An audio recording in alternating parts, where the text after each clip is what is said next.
Hello, my name is Melissa Treinkman. I'm thrilled to be here today to chat with Angel Blue. You can read more about her in Volume 80, Issue 3 of the Vocal Point column in the Journal of Singing. That's the January-February 2024 issue. Tell me a little bit about your background and what led you to a career in opera. Yes, so I love opera. I've loved opera since I was 4 years old. The first time I heard an opera was in Cleveland, Ohio, and my parents took me to a concert version of, I've always said Turandot. I know some people say Turandot. I stuck with what I said when I was four. So 30 plus years later, I'm still saying it the same way. I fell in love with the opera then. I remember hearing the brass section play. I didn't know at the time, of course, that it was a brass section, but I just remember hearing this loud booming sound and being fascinated by it. So that began my journey to opera. My dad was a huge opera aficionado and also a wonderful opera singer himself. I think I read that your dad was your first voice teacher. Is that true? Yes, the first half of my life, my dad was my voice teacher. I've always sort of stuck to what my dad taught me, which were the basics of singing. What was it like having your dad teach you? I would say it was easy, but my dad was such a loving man. He was just so interested in his children. And so my answer in saying, was it easy to study with him? Yes, because my dad was invested in me, and because of that, I was invested in him and in singing. And even though he's not alive, I think he's still interested. I like to believe that he sees what I'm doing and that he's rooting me on from heaven. You've had an incredible career, which includes winning many awards, including 2 Grammy Awards. Can you pinpoint maybe a couple highlights of your career thus far? I don't know. I think there've been so many important things that I feel that have been life changing for me in terms of singing. The first thing that comes into my mind is singing at La Scala. I made my debut there in 2015, but I went back in 2019 to sing Violetta, and it was a last minute thing. It was super, super last minute. And I jumped in for this great soprano named 𝘠𝘪𝘯𝘭𝘨, whom I really admire. I love her voice and her artistry, and I was so honored. I also think of my Metropolitan Opera debut as being very special. I just recently, last year, returned to my home opera company, Los Angeles Opera, where I'm from, LA. And that was amazing. The people applauded when I came on stage as Tosca. That has never happened to me before. So if you know the music, the beginning of the opera or Tosca's entrance, she's standing outside of the door and she sings Mario, Mario, Mario, and then he says Don qui, and then it goes dum bum bum bum bum bum, and at that bum bum, the audience started applauding when I came on stage, and I was so thrown off, and my wonderful colleague Michael Fabiano was playing Cavaradossi, and he looked at me and he goes, "Okay, diva," and I had to just really quickly change my thoughts, and I thought, wait, perché chiuso, because I almost forgot that I was doing the opera. So those are the three moments I think that really stand out to me. I know you mentioned one of your mentors. Any other influences or mentors that you'd like to share? Mentors, I mean, goodness, I have a lot of them. At present, I'm working with Aprile Milo. I've been working with Aprile for almost just under a year because I'm stepping into this new repertoire, her repertoire, this Verdi and soprano, a bit more dramatic, but always singing lyrically, trying to anyway. I'm stepping more into that, and she's been a great guide to me. My mentors, I suppose, whoever it is that I'm working with at the time that I can watch. I just sang with Ludovic Tézier. He was Amonasro in Aida at the Royal Opera House, and his breath control. I mean, his breath control was just out of this world, and the amount of presence he had in his sound, the positioning that he had in his mask was so focused. And Alina Garanto, the same thing, just this great breath control. And I remember in our duet in Act Two, I was watching her. Oh, I have to watch her. You're Aida, she's talking to you. She's not saying very nice things, but you have to watch her. And I'm sitting in this chair looking up at her, and I'm watching her rib cage expand, and I'm watching, the positioning. I think all of that is mentorship. I learn a lot from my colleagues, and I don't know. I suppose I'll always be learning, which is good. In terms of your own vocal technique, where you are now with your voice, I know you said you're transitioning into some heavier repertoire. Yes.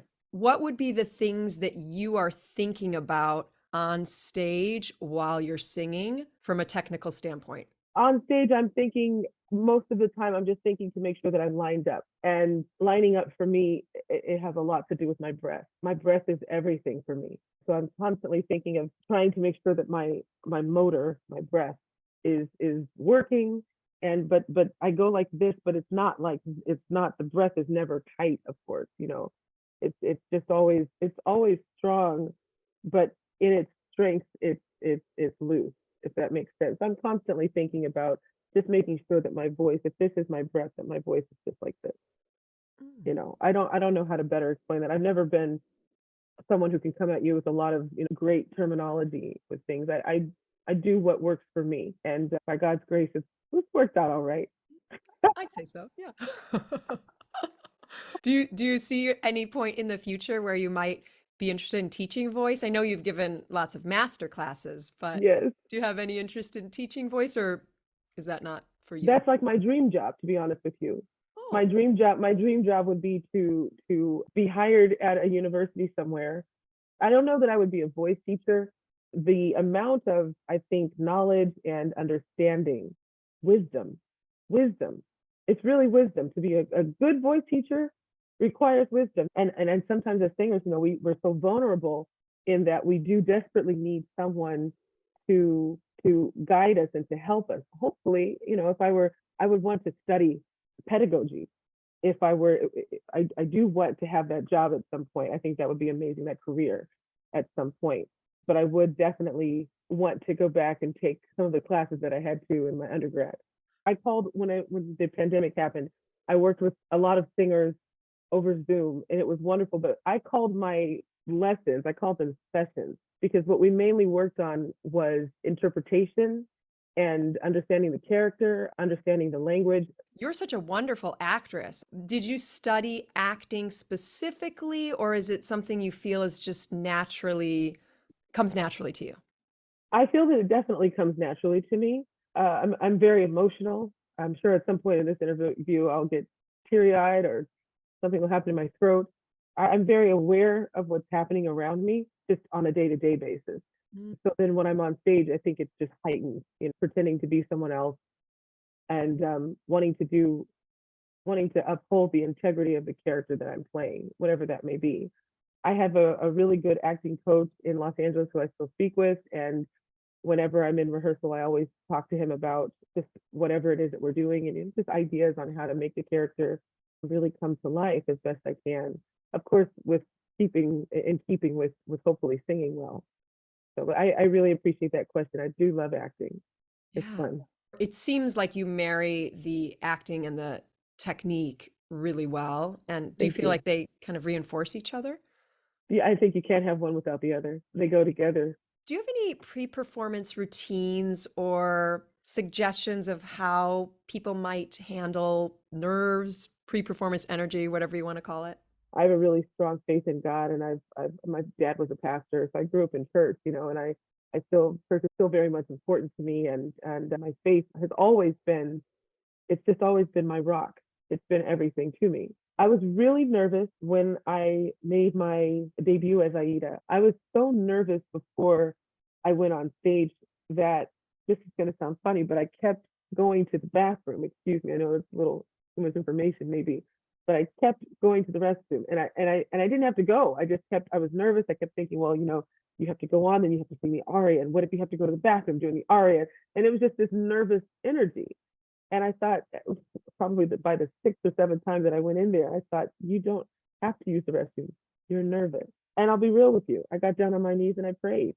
And I asked the Lord to help me. And just, you know, I did everything that I could do. I learned the music. I practiced with my teacher. I practiced with my Sir Mark Elder. I practiced with my colleagues. I know the blocking. I know the staging. I understand the character. I understand the music. It's out of my hands now. Now what I do is I just trust that God is with me. I go on stage and just do what I do. And I pray that he's with me as I do it. That's how I get rid of my nerves. I know that probably doesn't work for everybody, but that's honestly, that's what I do. Without it, I can't get on stage. It's impossible because I don't want to go on stage alone. I want to go on stage with him. I think that it was Renee Fleming who said, People think as you get more successful and you have lots more opportunities, it gets easier. But actually, the pressure increases and it can sometimes get harder and harder. What are your thoughts on that? She's right. She's so right about that. It gets harder.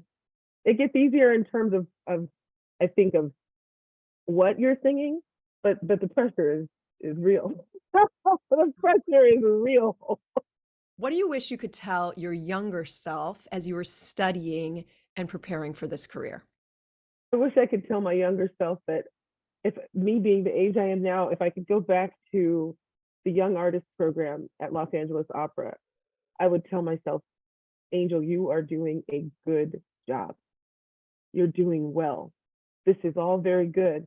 I know the end of 𝘑𝘰𝘶𝘯𝘨 is hard, but you're doing a good job.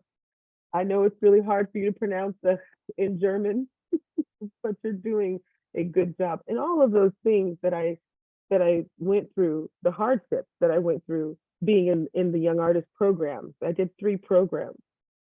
I didn't take the time to give myself time to understand that I was doing well. Mm. If that makes any sense, I hope it does. And Yes. when I was working with singers in the pandemic during the lockdown, so many of them, and what a great thing to be able to keep yourself going through a lockdown. What a great thing to finish school, to have a recital online, to be that eager and interested in this art form that you kept going when everything was shut down. That's amazing. And you know, to those singers, I was saying to them at the time, you have no idea how great this is. I promise you, had COVID happened when I was in college, I probably would have pieced out on opera. I'm just being honest. I wouldn't have stuck with it. So I would have told myself that I was doing a good job. And that's what I want young singers to know today. You're doing a good job. Keep Mm. going. Keep going.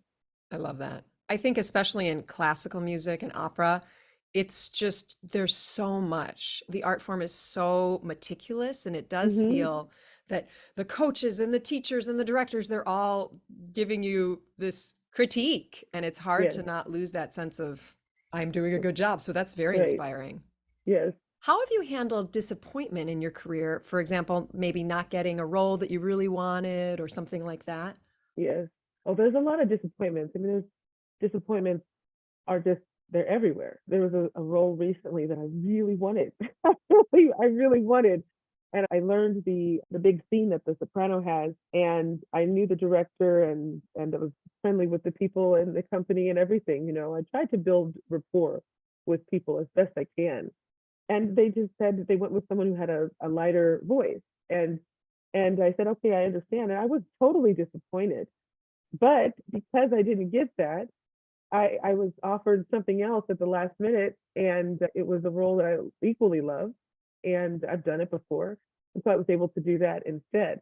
When I'm disappointed, I let myself feel disappointed. I'm not going to shy away from the fact that I am upset about something, but I can't stay there because there isn't. I just finished reading this book called Forward by Dr. David Jeremiah, and you know, it's just a part of life. The upsets they are, but I suppose what I'm trying to say is to learn from them and then and move forward. You know, always try to keep that forward momentum going. Do do take the time to be upset. Do take the but just don't stay there. Sometimes I sit down and I practice and I think, what is my voice doing? You know, what am I doing? I don't what's happening? Do I even know how to breathe? I remember my dad maybe saying, Angel, make sure your feet are planted on the floor. And you know, I'll feel like I don't know what I'm doing at all. And that's a disappointment in itself. But you know, a big thing, a big component I feel of not just singing, but of life is to allow yourself grace and to give yourself mercy. You know, we're not, as you said earlier, in opera, classical music is meticulous. It's meticulous, and we're holding on to this beautiful tradition that stood the test of time. But within that, we have to allow ourselves grace. We have to allow ourselves a bad performance. Every performance isn't going to be its top 100% greatest performances ever. I'm always going to give 100%. But I mean, you know, if I'm in the 90 to 95% range, that's okay too. If I'm in the 85% range that day, that's okay too. I'm human, and it goes with the territory. Did you ever consider another career, or did you know from when you were 4 years old that this was it? Sometimes I think of doing something else. Sometimes if I'm, as we talked about with being disappointed, sometimes I've thought to myself, hey, I wanted to be a lawyer at one point. Maybe I should try to go to law school. Maybe I should do that now. I've thought that a lot, actually. I've also thought about doing other things still in the realm of the arts, but just branching out, or I don't consider it branching out, but just doing something different. I grew up listening to my father sing opera and gospel, and he taught me how to sing gospel. And I often sing it around the house. I've thought about trying to maybe have a gospel career at some point, but ultimately I believe I am where I'm supposed to be. And if I am to have a different career, then that's in God's hands, and he will provide and make a way for that for me if it is to be so. Can you pick a favorite opera role if you had to choose? No. No. I love La Traviata. It's wonderful to sing it, but Aida's great. It's so much fun. It's so different. Any last words of wisdom or advice for young singers getting started who look at you and say, I want to be you when I grow up, Angel? What would you say? Wow. Oh, wow. I would tell them to enjoy their journey. I would tell them to allow themselves grace and mercy as they learn, as they go through not just singing, but just through life. Life is hard. Life is not easy. There's a lot of curveballs that get thrown that we don't expect. And I think just enjoy the journey, and give yourself grace. Really be excited about what you're doing, and love your voice. Love your voice, love your voice, love your voice. What a blessing it is to sing. Be thankful, be grateful, and be patient. Do you have any hopes and dreams for your future at this point? I do. I have a lot of hopes and dreams. I don't share them. That's because I think it's not a good idea to share my goals. I find that if I share them, I don't achieve them. Yes, Interesting. I find Interesting. that people aren't, and not everyone is going to be excited about your goals or about what it is that one is dreaming up in their minds.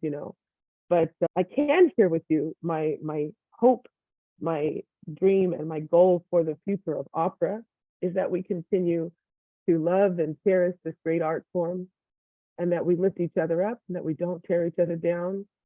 I think it's a good thing to genuinely be happy for other people, to really try to be happy for others.